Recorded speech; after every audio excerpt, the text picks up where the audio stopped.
let me transition and introduce to you guys our celebrity guest. So our celebrity guest tonight, he's the founder.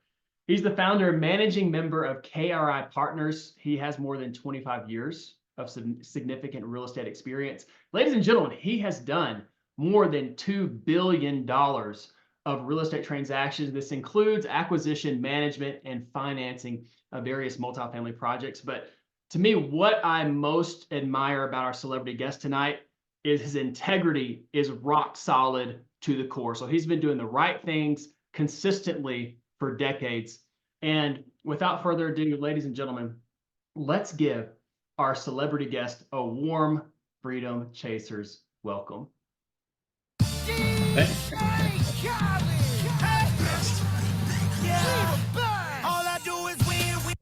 King Gee, welcome back.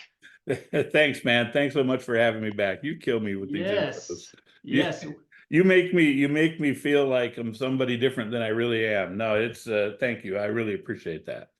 It's well deserved. I mean, we try to do all of our guests justice, on the introduction, but I don't think we can come up to it, especially you, Ken. But we're thankful to have you back on tonight. Yeah, no, I'm super excited to be here. And Jennifer, thank you for your kind words. That was really nice of you. I will just tell you, the older I get, the longer I'm in this business, and the more I see, the more I realize, for me, it's not about the money anymore. It's about helping new people get started, because it's such a massive, massive impact on my life.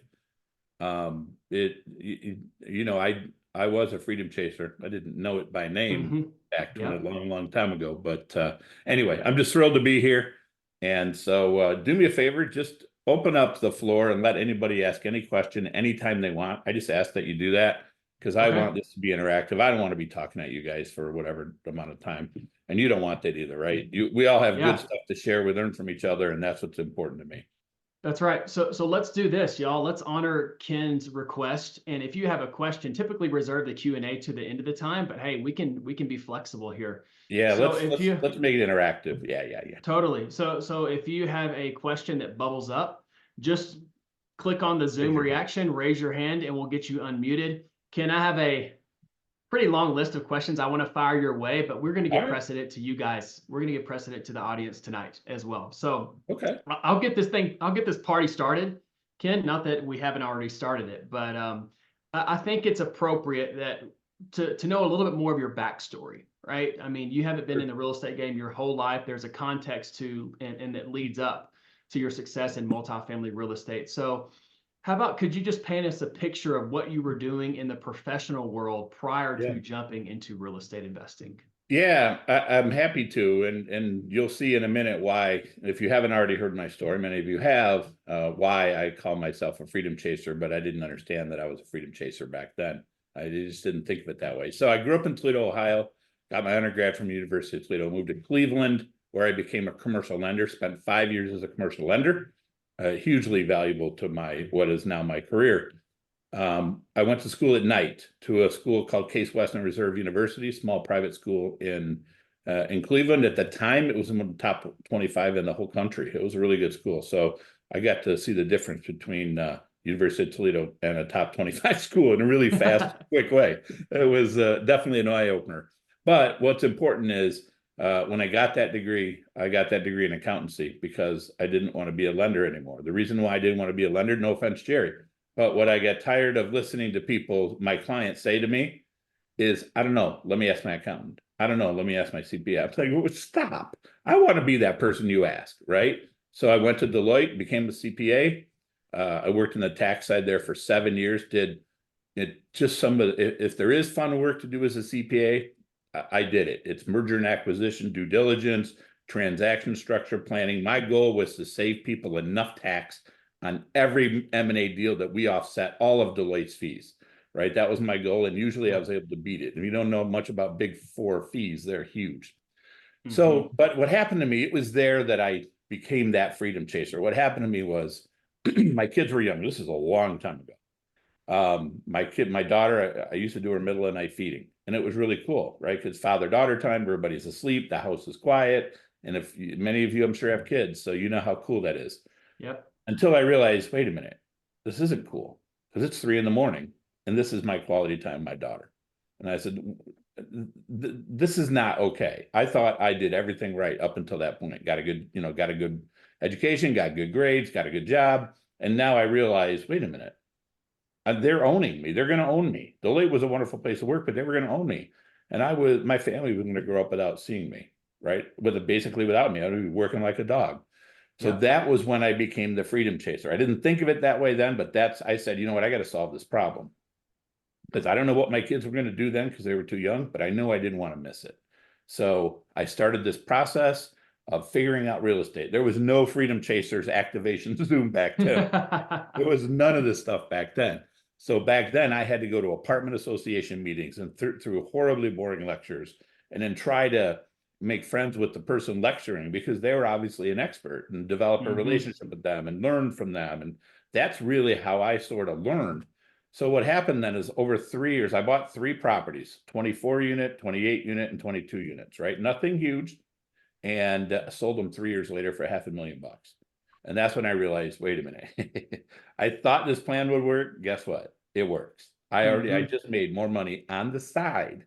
Now that's really important for people on this call, especially on this call, because you're trying to make that break from corporate life, maybe, right? And the point is that you don't have to jump you don't have to jump off the cliff to do real estate. You can do this on the side and build it up on the side and build it up, which is what I did.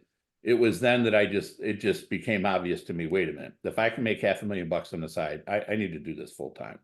Totally. And so Ken, finally, can we pause right there really quick, Ken? Because yeah, I think this is an important phase, right? That I think that relates to probably a lot of people on this call, yeah, working a W-2 job, trying to maybe even get their foot in the door, or they're just maybe on the less experienced side when it comes to multifamily. So I want to unpack this phase of your development. So yeah.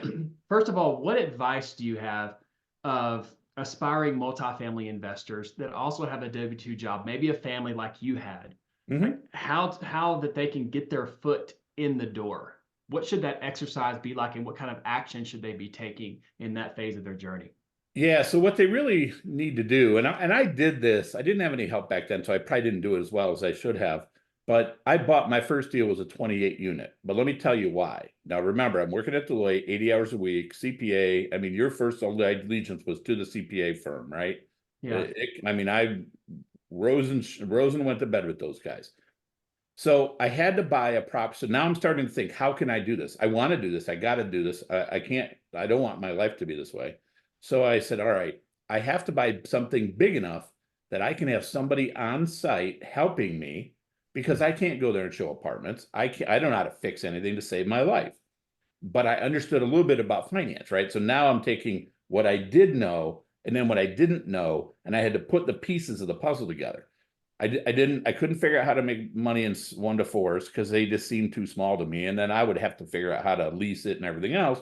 So I bought that 28 unit building, found a lady who lived there, didn't drive, didn't want to drive. She was older. She liked to be the little mayor of that little property. And I gave her a unit. She was a wonderful lady. Her name's Joyce Thompson. She's passed, so I can use her full name now. I gave her an apartment and some free rent. And she took care of everything and she loved it because she got to surround herself with people that she liked, right? Because she was the leasing agent, right? So I made that decision because it fit for me, right? I could have something that was big enough that I could run it like a business and still work at Deloitte at the same time. Now, and I didn't have a lot of money back then. You have to realize that the down payment, I borrowed my half of the down payment on my home equity line. And I always tell people, I'm not telling you to do that. I'm just telling you what I did. Yeah. Then the other half I got from my in-laws. See, I needed a partner. And my in-laws at the Wow. time said, yeah, you know what? We know where you live. If you, cheat us, we'll come and kill you, basically, right? So they're not my in-laws anymore, but they're still wonderful people. But they gave me that break. You need to find someone that'll trust you to help you with the down payment, which is what I needed. You see, I needed the thing to be like a business. I needed a little help with the down payment. And then as it turned out, I happened to find a seller, one of the biggest owners in Cleveland. He's just a straight up good guy. He could have screwed me 6 ways to Sunday, but he didn't because he just isn't the way he's built. He helped me get it financed and everything else. So what matters to the people in this room is what is your situation? What is it that you need? What is it that you're good at? What is it that you're not good at? And really look like honestly at your own situation and okay, this is what I got. This is what I need. Let's go figure out how I need it, how I'm going to fill that gap and stay focused on that. That's what I did. So in order for me to grow then, I needed somebody because I still didn't have a lot of money. I mean, I had a 500,000, but okay, that seems like a lot, but that goes quick when you're trying to buy properties. So I needed somebody with a lot of liquidity and balance sheet. And one of the people that I met at one of those really boring apartment association meetings was an eviction attorney. And we got together, we got to know each other. See, now I'm very focused. Okay, I want to grow. I need somebody that can help me get this stuff done. He wanted someone that he could invest with who wanted to do all the work and that he could trust. Right. So we all of a sudden we fit. He had the balance sheet and the liquidity. He put in more money than me. I worked he did nothing basically other than the evictions, and I did everything else. And we squared up. We did 50-50. Right. So again, I'm now figuring out so I figured out what I needed to get started, and I figured out what did I need to get to the next level, and I filled that gap. And you continue to do that throughout your real estate career, whatever gap that is. For your treasurer, your gap's going to be different than mine was. But what's important is that you understand what that gap is, and then just hyper focus on filling that gap and go get it filled, because when you do, then you're able to do what you need. So was that Ken, helpful? yeah, definitely. So are you in the camp of, I mean, you can kind of divide a strategy between two broad brush methods. You can say, hey, I want to pair up with an already fully operational team and just add value in a small way and get my foot in the door that way. Or I can run my own deals based off my own liquidity and net worth and capacity during the week. Obviously, it's probably going to be way smaller unit count size than if I joined like a larger team. Are you in one of those camps, or do you say, hey, whatever kind of fits your situation, just go for it? Yeah, I think what matters is what fits you and your situation. I'm a bit of a control freak. That's just the way I am. So I don't know if I've ever done a deal and given up control to someone else. I just don't know that I would ever do that. It's just me. That's the way I'm made, right? That doesn't mean that you need to do that, right? So there are a lot of people that form GP teams. The only thing I want people to be really careful of if they do that is to guard against two things. A lot of times people say, hey, you can be part of our GP team. You think you can raise $1 million? We'll give you a token role so that, you can meet the rules and blah, blah, blah. A lot of people try to do that. But I just want you to watch for two things. I'm not saying that's bad. I just want you to be careful of two things. Number one, you're going to invite friends and family into a deal that you have no control over. So be careful about that. And the second thing is, I want that experience for you to actually be meaningful, right? I don't want it to be you're just, oh yeah, I'm in this team, but I don't really do anything. I have no idea what's going on. I'm not really learning. I can just say, yes, I have X number of doors. You see, it's more important to me to get my hands dirty and start to figure out this business. So those are the only two things I just want people to guard against, because I see people doing that. And what happens is they get this little regret, like, yeah, I'm in this team, but I have no idea what's going on. I'm not allowed to make any decisions and blah. And it's not that the team that they're with is doing bad. It's just they're missing they're not any better off after having that, other than to say they have these number of units. They really still don't know any more than they did before. So those are the two cautions that I want people to follow. I'm a fan of smaller groups and everybody have a meaningful role. That's what I think is best. Because then once you know and you do and you learn, right? Once you know how to fish, you're good, right? You're going to start eating. You're going to figure out how to eat. But if somebody keeps handing you the fish, well, you're still dependent on them. And I don't want that for people. And y'all tuning in tonight, that coming from Ken Gee, that piece of advice is worth its weight in gold, because they're out of his 25 plus years of real estate experience, he's seen it all. So take that for that's a high value piece of advice right there. Ken, really quickly, how long was it before you decided to go into multifamily real estate before you locked down your first deal? It took me about 1.5 years. Okay. That's I don't think I've ever, out of all the incredible guests that we've had here on the Freedom Chasers Activation Zoom, I don't think anybody has said, now they own hundreds of millions of dollars of, assets under management, right? Nobody has said anything under a year. No, consistently it's a big deal. Across the board. It's a lot. Yeah. And remember, my first 3 deals, it was me and my in-laws. My second deal was just me. because I knew so much more than because I closed the deal. And my Yeah. third deal was just me, just because I got lucky because of the way I bought it. They only offered it to a few buyers. And my buddy, the guy with the big balance sheet, knew somebody with a bank who would finance 100% of the deal. Whoa. See, Okay. things were different back then. Doesn't matter, right? Wow. Things change. Wow. So, Yeah. but after that, I needed somebody. Hmm. The next 5 deals I bought with him. Yeah. So Because so he it had, was. Oh, pardon me. I didn't mean to no, no, interrupt. no. Go I ahead. was just going to say, because he had gotten to know me, he had done my legal work. See, now it's developing that relationship. He's like, man, I see this kid actually works, right? Remember, Hmm. early 30s, still a kid. So, I'm 35, so where do I fit in, Ken? you're still a kid. You're still a kid. Okay, I'll take It's all that. I'll right. take that. Take So it. so Yes. Don't let it so go. so what was the runway between your first deal and your second deal? How long was that time? First deal, the second, what happened was I bought Southmoreland Apartments. And then I thought, okay, this is cool. Actually, what happened to me, I'll tell you this story, because I was so clueless back then. I bought this deal, rents for $415 a month. It was in Shaker Square in Cleveland, Ohio. And I thought, cool, all right, I got this deal. But remember, I was a commercial lender, so I understood what credit reports looked like and everything else. So the lady started getting apps, and she's sending to me, and these are horrible apps, terrible credit. I'm like, oh my God. And now I'm screwed because I just bought this property and I can't get any good people to live there. So then I met this wonderful lady named Karen. I don't know if she's still around. I won't use her last name. She said, Ken, let's meet at the property. I did. We met, and she said, Ken, Ken, property was built in the 1930s. It's still got a 1930s kitchen in it. He's like, dude, she says, I hate to break it to you, but you got to upgrade. I said, you're nuts. I said, I don't have any money. I just spent every dime I had. I spent every dime I didn't have. And now she says, well, you got to spend about $5,000 a unit. I said, no, what are you, no. What do you want me to do? How am I going to come up with this? She said, well, I'm just telling you, if you do, they will come. If you build it, they will come. So you could just imagine the stress level. Remember, I didn't have anybody to advise me through this process. So I said, all right, I'm going to do this. I borrowed the money. I built it. I did a nice kitchen, buffed out the hardwood floors, make it look like a 30s historical building should look. And we rented to the first applicant at $599. Think about that, $415 to $599. And it was a Case Western Reserve grad student. I'm like, you couldn't get a better applicant than that, right? So now your question, I think, was how long did it take me? So after that lesson, I thought, oh my God, I get it now. That's called value add strategy, right? I didn't even know what the hell that was before this. So she taught me. I owe my whole career to her. And she taught me. And then I said, all right, well, then in talking with people, wait a minute, you can actually go buy a building and get the lender to fund your improvements. Oh my God, this is even better.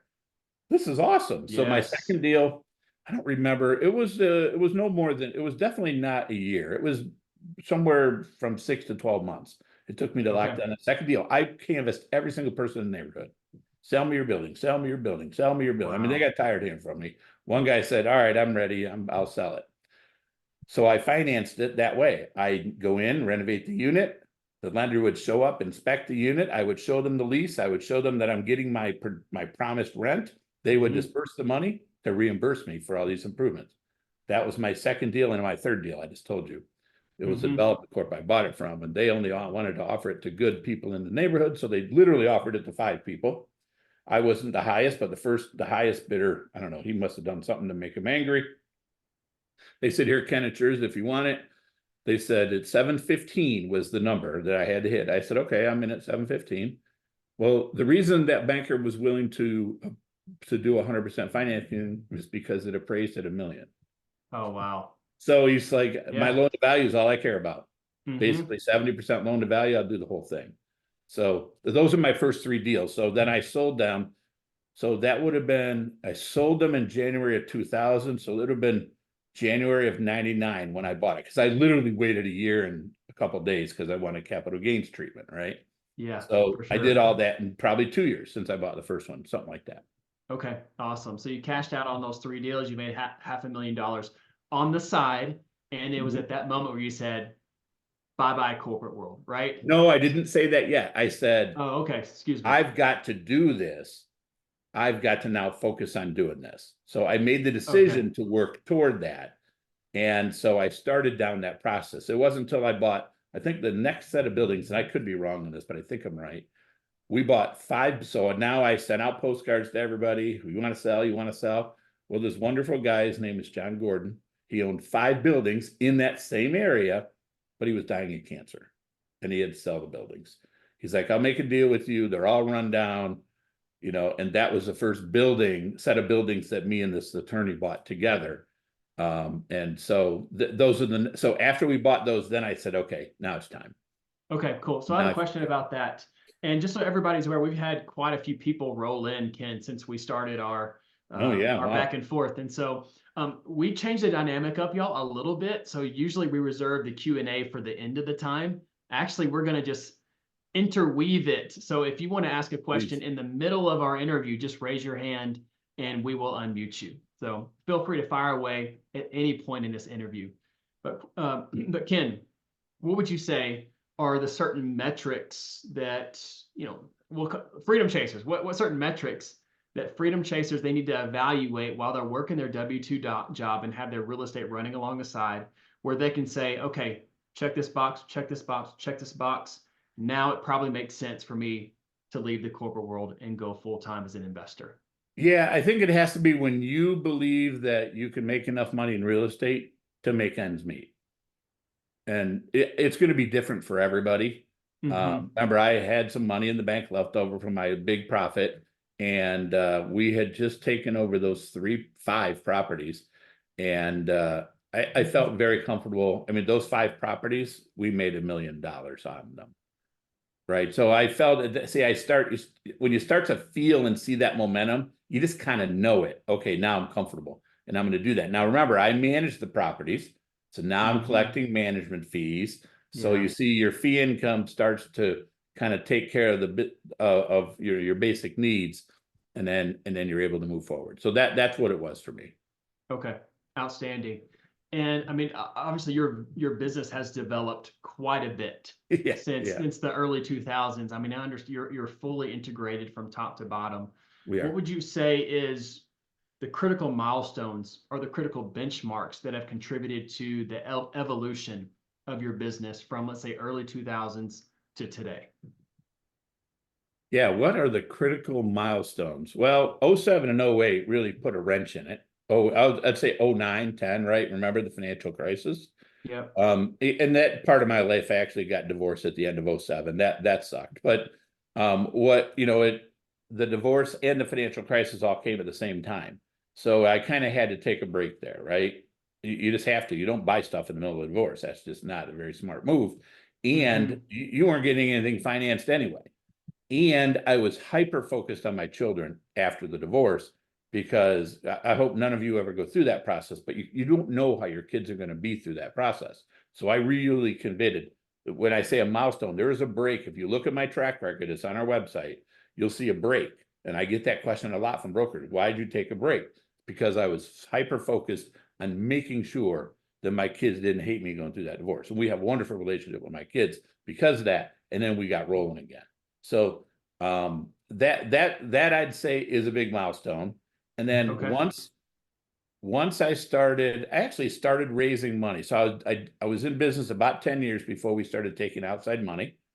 And wow, 10 years. Okay. Yeah, because I really remember I worked at Deloitte. So a lot of people don't realize this about CPA firms. And Deloitte, nothing wrong with Deloitte. It's a great firm. But kids come right out of school and they go to be in a CPA firm. They don't know anything. They don't. So I mean, they just don't. No offense, but they don't know anything. Right. Just because they pass an exam doesn't mean they know how to really do bookkeeping and accounting and tax. So what I watched a lot was people learning on other people's money. And I swore to myself at that point, I'm never going to do that to someone, right? Because I just don't think it's fair. So that's why we waited 10 years. And then we started accepting outside money. The first deal we syndicated was Van Aken Crossing in Cleveland, Ohio. It was a tough deal. We were supposed to be in and out in a few years. I think we got in 04 or 06. I don't remember now. You'd have to look at our track record. But the financial crisis made it so we couldn't get out. So our investors hung with us. Nobody lost a dime of our money through that process. It was then that I also decided I needed to come to Florida. And the reason I did is because, man, if I can make all this money in Cleveland, how cool would it be how well could I do if I went to a market where somebody actually wanted to live? I know that sounds funny, but that's the way I looked at it. Uh-huh. And so I began that long process of trying to become relevant in Florida. That took a very long time. I mean, that took me probably longer to do that than it did to get my first deal in Cleveland, because there's so many people attacking the Florida market. And when you go there, I mean, here comes this guy, he got off a plane in Tampa, and who is he and why do we even care about him? Yeah. Right? You had to find a way to make yourself relevant. So it took a while to do that.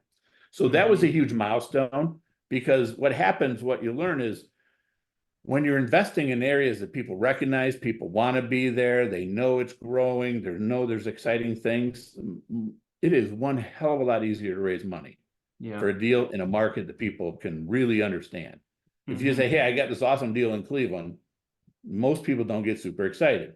Hey, I got this awesome deal in St. Pete. Oh, really? I mean, what? Tell me more, is what you hear. So probably my move to Florida, I didn't actually physically move, but we sold everything in Cleveland and ramped up in Florida. And that's what, I'll let you mute them. Yeah, I can't mute them. Somebody. Okay. Yeah, that was one person. So that was a huge milestone for me, right?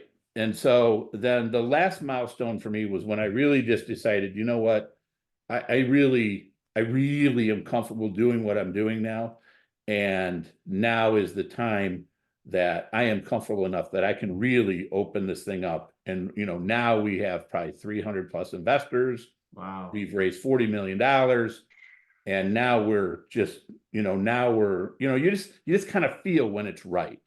Right. When you can sit on it, my first investor call, oh my God, I could have chewed my nails to the bone. I mean, I was just nervous as hell, afraid somebody was going to ask me a question I didn't understand, but I don't have that problem anymore, because I just know so much more. So those are the milestones, if you ask, coming to Florida and then just getting to that level of knowledge where you really feel comfortable. Like, I enjoy this Q&A back and forth much more than I do doing any presentation, because I think presentations are boring. Yeah, definitely. We like to keep it dynamic, Ken, for sure. I know you do. Feel free to shut this question down if it violates any privacy about your most recent deal. But is there anything that you can share about us on the most recent deal that you've done with Mr. Bowling? Yeah, just said it's an awesome deal. I'm so glad to have it. We worked really, really, really, really hard to get it. Gabe was one of the people that helped us work really, really hard to get it. I think the thing listed in early September, and we closed it in March. So, right. I mean, talk about stick-to-itiveness, right? We stuck to it, no question. And a lot of that credit goes to Gabe. The two deals that we've done with him, in large part, is because he's like a dog with a bone, man. And that's how you have to be in this business, because he knew he couldn't deal a deal by himself. And he said, Ken, I got it. I know that Gabe's going to really do the rent comps. I know that he's really going to underwrite. I know that he's not going to just tell me he did this stuff. He's going to actually do it. Right. And that was really important to me. So, I'm not sure what else you want. I can't disclose price and things like that, but I will tell you that we believe there's tremendous upside in this deal. It is an incredible location. There's ridiculous number of medical and professional jobs within 20-25 minutes of this property. And just the way they built it, I mean, I'm headed there next week. We're going to start the improvement project. I know it's a brand new deal. Like, how can you improve it? We're going to turn this into a little resort, because I've got such a small footprint with this property that I can turn this into like a resort, is what it's going to feel like when you're there. Whoa. It's going to be very cool. It's going to, we're a big Disney fans as a family. And if you've ever been to the beach club and go to their villas and stuff, you'll see how they set up their private, their quiet pool with this music. And it's just a serene environment. Well, that's what people want for their homes. And it's hard to do that with a brand new 300-400 unit property. This is only 102 units, and it's basically a big U with a giant swimming pool in the middle. And there's no reason that I just can't create an oasis inside there. And that's what they did a really good job building it. We just have to finish that. Outstanding. That's all. Yeah, I think the lesson there is, hey, sometimes these deals take a while to get across the finish line. You said September to March, right? So you got to keep at it. And then it was a partnership. It was you and Gabe Bowling. and you trusted in Gabe to do the legwork, and he was going to execute at a high level and put in the work that was required to make sure this deal is an actual deal. And because of that, you were willing to partner. I think that's really two main takeaways that we want to have here for our Zoom tonight, for the group tonight. Yeah. Now I will tell you that the reason we got the deal is because we raised a fund. Now, okay. Many of you know the difference between a syndication and a fund. A syndication is where you go find the deal, then you lock it down and then run around like a crazy man trying to raise the money. I know, I've done plenty of them. We have switched because we want to be competitive in a really competitive market. So we go out and raise the money first.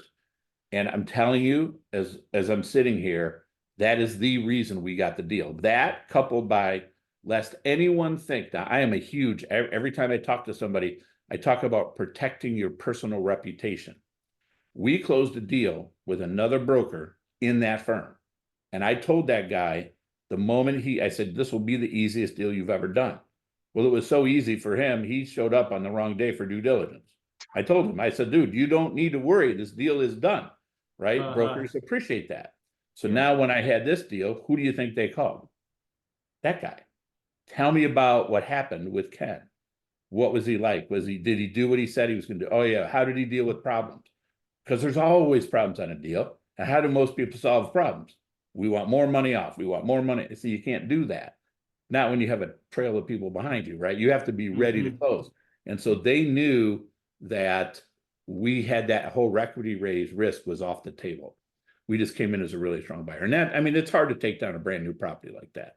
Yeah. Because there are a lot of people who wanted it, but they didn't have the money in hand. That's why we got the deal. Congratulations. And our reputation. And our reputation. Yeah. So just remember, when you reach out to those brokers, I'm a huge fan of careful, they're first impression people, and make sure you control how they see and feel you and experience you, because you want them to take you seriously. And that's what we've done. I'm telling you, it is the reason they've told me, look, had Ryan not given you a good reference, Ken, zero chance you'd have this deal. I'm just telling you, because we're not willing to because their seller was a big client of theirs. They don't want to put themselves in harm's way. So I know it's a long-winded answer, but those are some of the real things that go on in the background, because all this stuff stacks up, right? And the more it stacks up in your favor, the more successful you're going to be. Outstanding. No, that's stellar advice. Ken, how about we switch gears to GrowthCon? Yeah. You were there last week, and guys, I know we've had a few other people roll in since we've started the Zoom.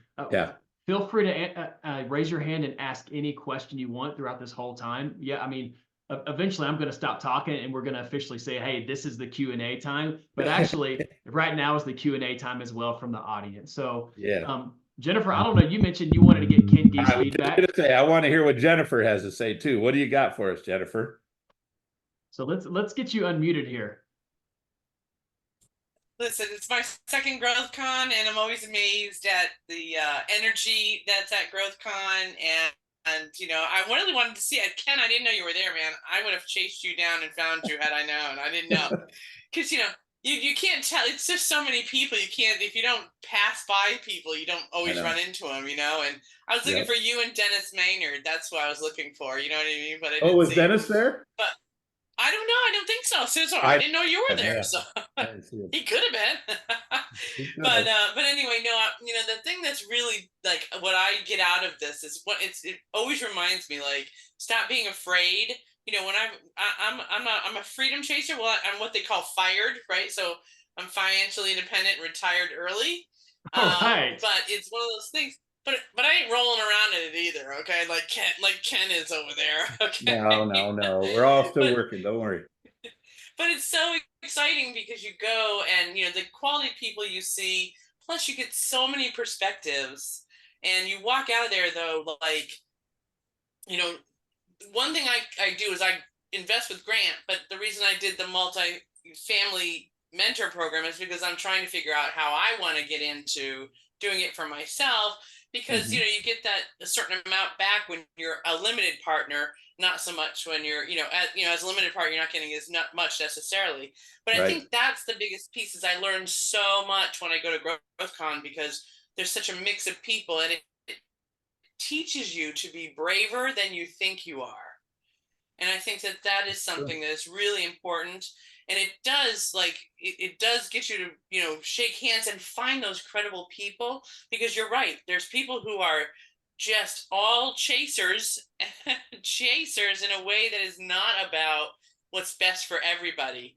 And Right. there's other people that you meet and you're like, quality, quality, you know, and you just know it.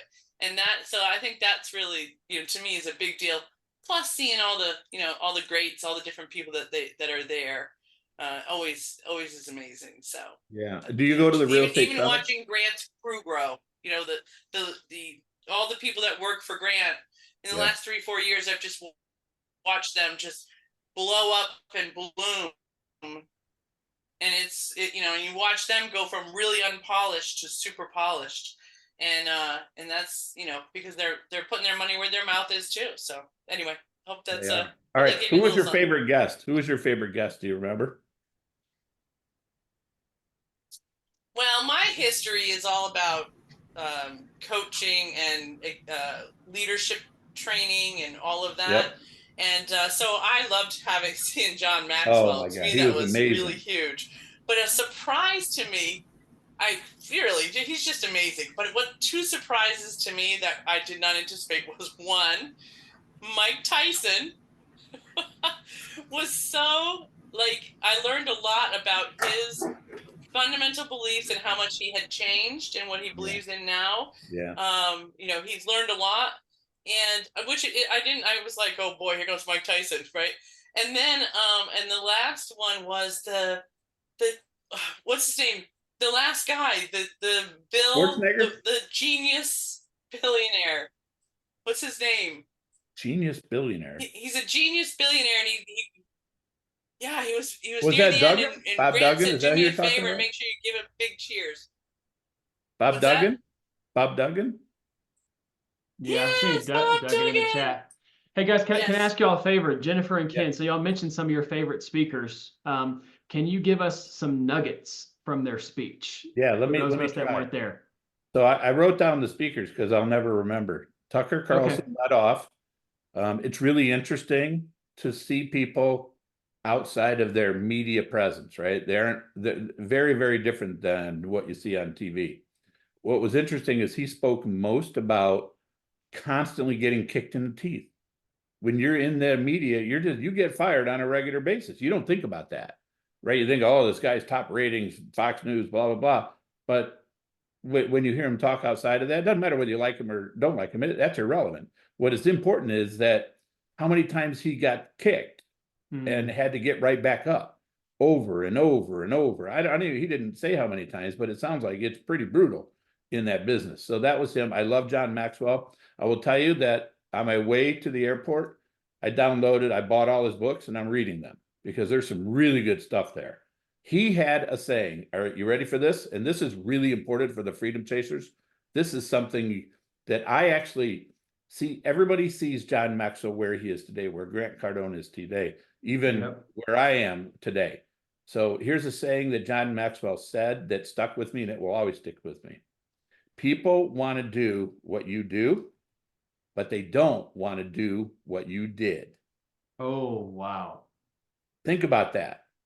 Because all they see is they think that it's easy to get to whatever person you're admiring. You don't see what they did. And what they did is the daily grind, just literally grinding it out day after day. And you're making inches. Your progress is measured in inches, but over a long period of time, it looks massive. So that was my John Maxwell thing. Tyler Perry, I didn't know much about Tyler Perry. My wife probably knows more about him than I do. He was just super impressive guy. Mike Tyson, man, he just had some rough beginnings. And for people to come out of that, I couldn't even imagine the environment that he grew up in. Don Peebles, I didn't know much about him. Ray Lewis, pretty impressive guy. He actually took over the floor. Brandon Dawson was interviewing him, but Brandon's not quite the interviewer that Grant is. And Ray just took over the stage. I mean, he was just amazing. Michael Chandler, I don't know if anybody knows who he is. I don't know if it's MMA or UFC, one of those crazy cage fighter guys who's about to fight Colin McGregor. Okay. Conor McGregor, yeah. These guys are freaking nuts. I will tell you, these guys, I don't know, man, they have an ability to stay focused and do whatever it takes to be successful. I mean, these are just really high quality people that aren't afraid to go in a ring and get the crap beat out of them. I mean, that That's would right. terrorize me. There's no way I would do that. Anthony Why did I write Andrew? Anthony Scaramucci. I've always liked him a lot. It's always funny watching him. He's not afraid to speak his mind, but I think he's interesting because, I mean, he just runs a massive, huge investment company. If you know who he is or not, he was on CNBC a lot. Was the communications director in the Trump White House for 11 days. Remember? And he went off on this profanity laced tirade, and then they fired him after 11 days. Fired.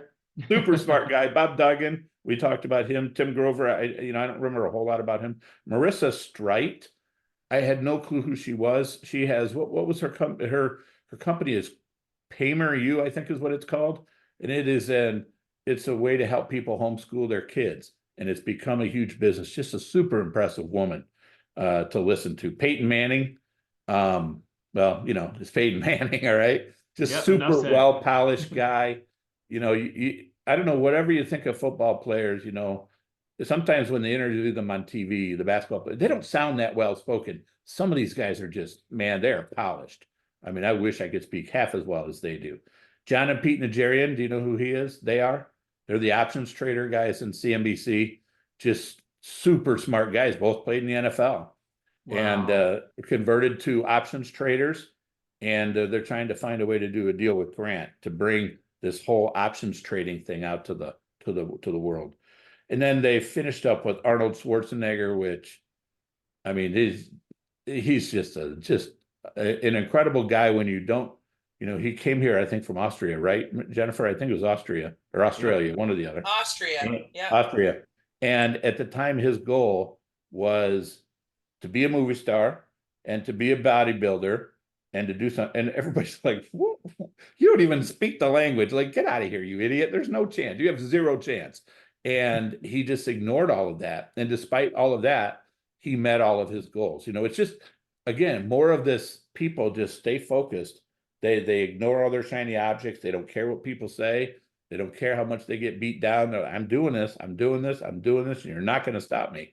And so that's, always been the message I've taken from those guests. So would you say, Ken, that was the consistent theme pretty much across the board from speaker to speaker? Yeah, I mean, and that is a lot.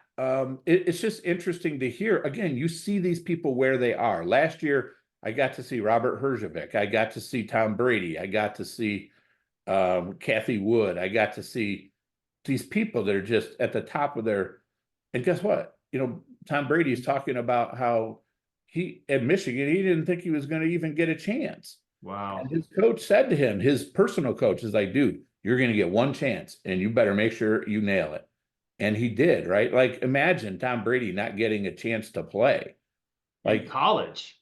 That's just nuts, right? I mean, that is nuts. The stories, although they have a common theme, they're everybody's stories. See, nobody sees the come up. They don't see what they did. They only see what they're doing now. And it actually, it inspires people, but I think it actually hurts people because they don't understand that, look, all you've got to do, and I tell people, you just got to get out of your own way. That's what happened to me. I got out of my own way. As soon as I got out of my own way and changed what I believed I could do, it's completely different, because now I legitimately believe that I'm no smarter than anybody on that stage, or no dumber. I'm no worse. There's no reason I can't do anything that they've done. Now, I'm not going to go in the cage and fight somebody. That I can't do, but you know what I mean? I can't be, there's no reason I can't be just as successful as those people are. And I legitimately believe that now, but there was a time when you can't see that, right? You're almost afraid. You're almost thinking, man, what if they do accept my LOI? Shit, what do I do? Right. I don't know what to do then, right? You scare yourself into not doing. Does that make sense? For sure. Prager, yeah, thank you. I see somebody put that in the chat. Thank you. So Ken, what's one or two things that you're going to be implementing in either your personal life or in your business, or both, that you got from GrowthCon? Yeah, so GrowthCon for me, and don't laugh, this turns out to be generally my father-daughter annual outing. It's been that way for 3 years. The same daughter that I did the middle of the night feeding, she's now a big girl, works for her own private equity firm, not her own, but works at a private equity firm in Lexington. And so we've gone now to GrowthCon 3 times, and it's an awesome father-daughter experience. She gets to see my world, she gets to generate her own thing. So what did I take out of it? You know, it's more about just reinforcing what I just said. It's the daily grind isn't pretty, but you just got to keep doing it, because before you know it, you're here. You just get there. You just get there. And all of a sudden you look back and you're like, wow, I can't believe what I just did. Right? I can't believe I just bought a brand new building. Oh my God, I can't believe I just bought a $42 million property, right? Oh my God, I can't believe I just raised $40 million. Like, oh my God, right? But it's the little steps. That's what happens. And that's what I take out of these things. Now I will tell you, next year's his last one. It's going to be the 10th GrowthCon, of course, 10X, right? That's the 10, right? It's going to be his last one. So if you guys want tickets, I will tell you, this one will sell out. He's going to do it in Vegas, and it will sell out. I'm not selling you his tickets, but selling his tickets. But if you have interest, let me know. I can put a name of somebody in the chat that you can go to. They'll take good care of you.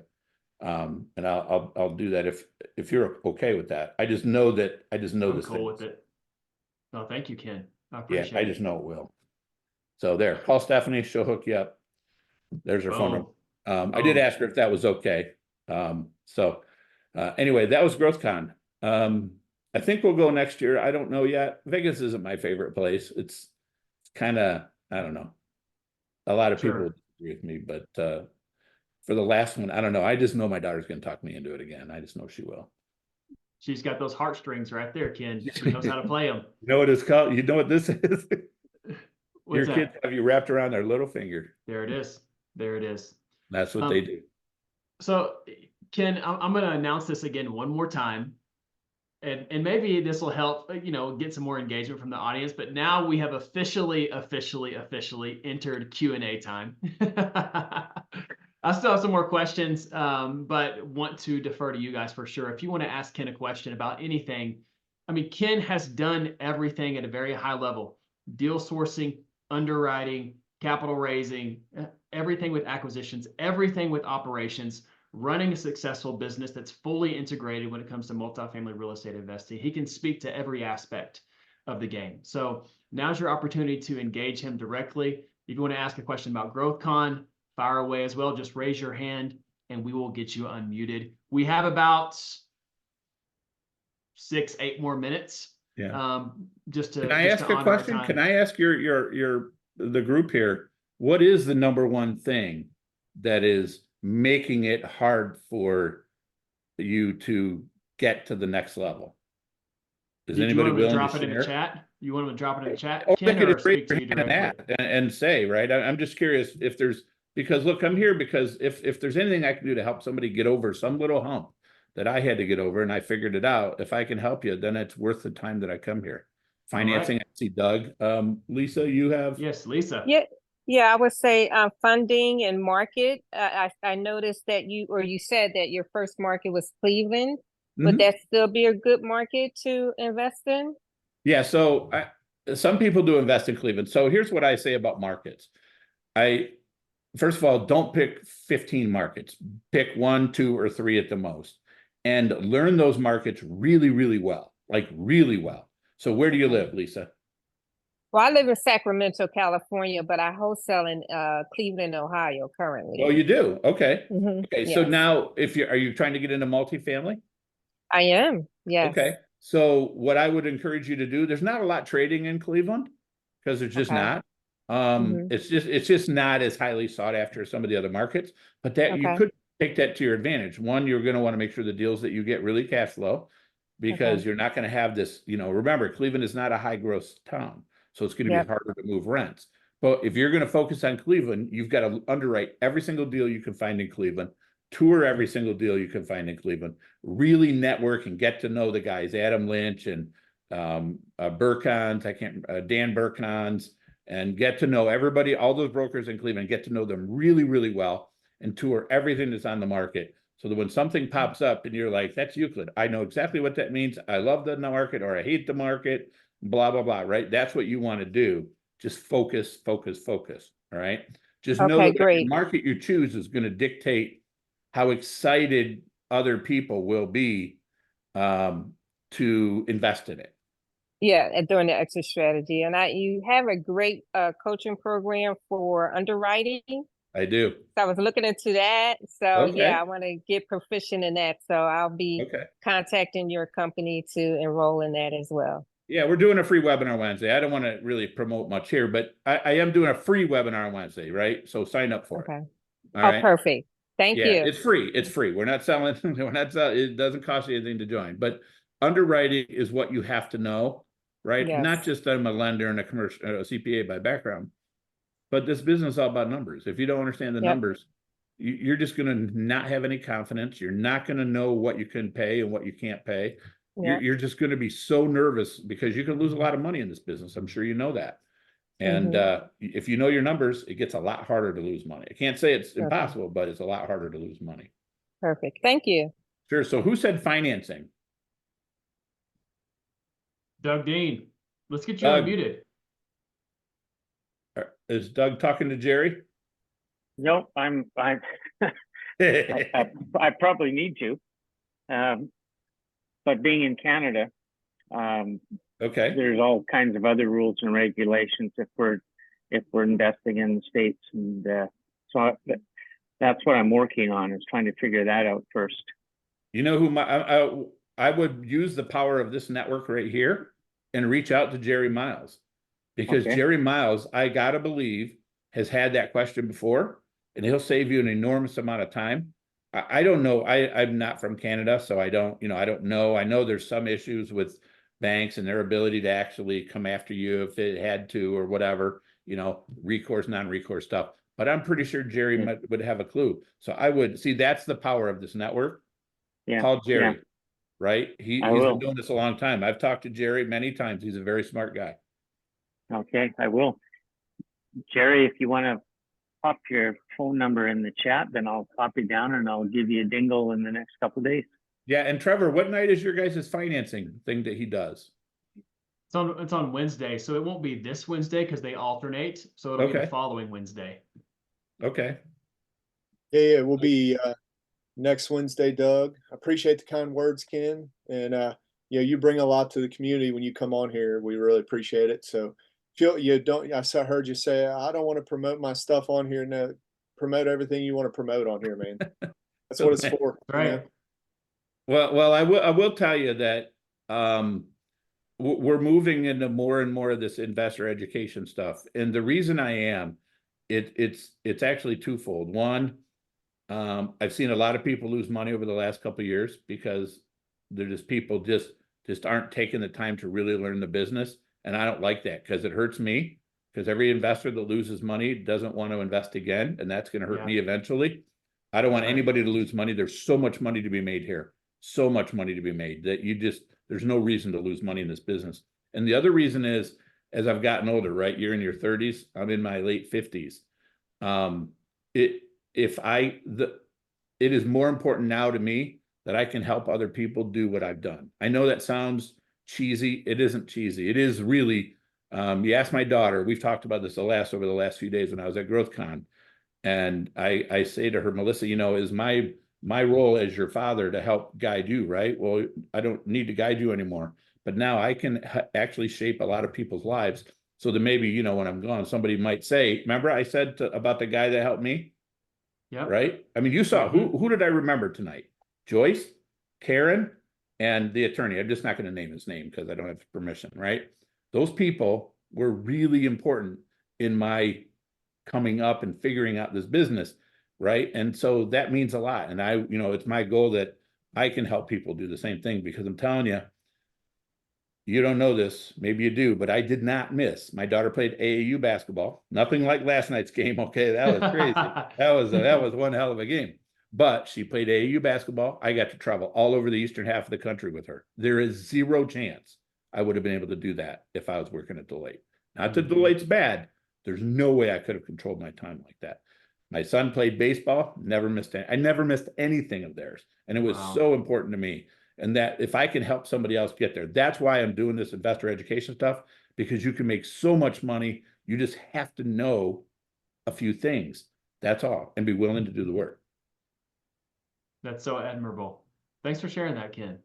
Sure. That's awesome. And Doug, thanks for being here tonight. Yeah, looking forward to you and Jerry connecting. You will not be disappointed. Y'all, we have about time for maybe one or two more questions. If you want to fire Ken's way and get his tailor-made feedback. So just raise your hand. We'll get you unmuted and you can fire away. Yeah, somebody wanted my contact information. You know what you can do? Just hit my QR code over my shoulder. And then just shoot me a message or just email me at K. I'm going to put it in the chat here. Yeah, I know Caleb as well has been dropping some of your links in the chat too, Ken. Oh, has he? Okay. Yeah, I don't know if he's dropped your email because I haven't been monitoring the chat so much since I got three screens open, but I know he's been pumping the chat with you. I've been too busy talking. All right, Mai, welcome. Hey, Mai, it has been so long since I talked to you. Yeah, I saw you at GrowthCon, Ken. Yeah. Yeah. That was cool, wasn't it? Yeah, it was great. So Ken, I have a question for you. I have been underwriting hundreds and hundreds of deals, right? It was very difficult to find a good one. And so if you have an advice for people, which should we focus on the public listing or the off market? Because I feel like the off market, it's just very hard to do. The public listing, there's more competition, but it's actually the number is easier. What is your opinion on off market? Yeah, so when I was in Cleveland, I bought a lot of stuff kind of off market, right? I've not bought a single thing off market in Florida, not one deal.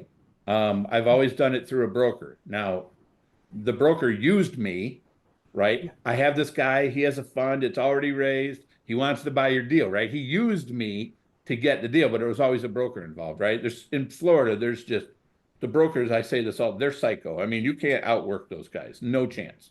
So let them do the work for you. Now, what you're struggling with is the same thing that every single person is struggling with right now. You have buyers who are limited in what they can pay because of interest rates. And then you have sellers who bought up here and they want to sell, they need to sell, their debt's due, they're having some kind of problem, but they just don't want to swallow that loss, right? That's what's going on. So what's happening is we have brokers who don't have a lot of work. Let me just play this out for you. I'll be fast. We have brokers who don't have a lot of work. That 2 years ago, they would have never taken the listing that they're taking today. But they look in the mirror and they say, well, what the hell else would I be doing? I don't have anything else to do. Sure, Mr. Seller. You want $15 million for that deal I think is worth 11? I'll tell you it's worth 15 and let's go. So now we do the listing, we get going, I get you excited, we're rolling. Mr. Broker, Mr. Seller, all the offers are coming in at 11. I'm clearing the market for you. You need to sell. See, now the broker has a chance in making money, whereas he didn't have a chance before.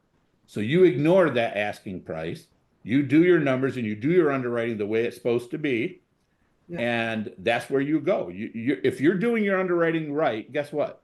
The market is going to be right there with you, right? Because they just will. So now so if you don't submit an LOI, when that broker clears the market and convinces that seller to take an offer, if you didn't submit an LOI, you never get the call. But if your LOI is in the pile and they see you're credible, now you might get that call. See, that's what happened to us. Okay, I can't use the numbers, but trust me, where we started is not where we ended. It's not even close, right? And it's because, look, it is what it is. It's worth what it's worth, right? And they see that, and that's what's going on. So don't be afraid. Now you have to grease the skids a little bit here. When you're sending in an offer for 11, when you know he wants 15, just say, Mr. Broker, I am underwriting this thing 6 ways a Sunday. I've talked to your debt guy. I've talked to Jerry Miles.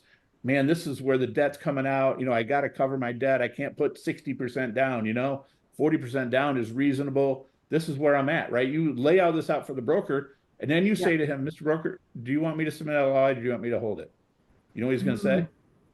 Submit. It's his job to generate offers so that he can clear the market. You already know what he's going to say, but you're doing this in a way that he's like, man, she actually I say to him, man, I don't want to piss off your client. I don't want you to look bad. Do you want me to submit or not? I feel bad because he wants this, and we all know it's not worth that. He's like, no, they always say submit, because then they get a whole bunch of offers at the number, they clear the market, and you might be there. So that's how I want you to handle that. And don't just keep that going. It's a grind. Yeah. There are deals coming back to us that we talked about last August, because the news continues to tighten. Everybody thinks rates coming down. Where are rates today? The 7-year at 442. Yeah. 442. That's ridiculous. Yeah. Right?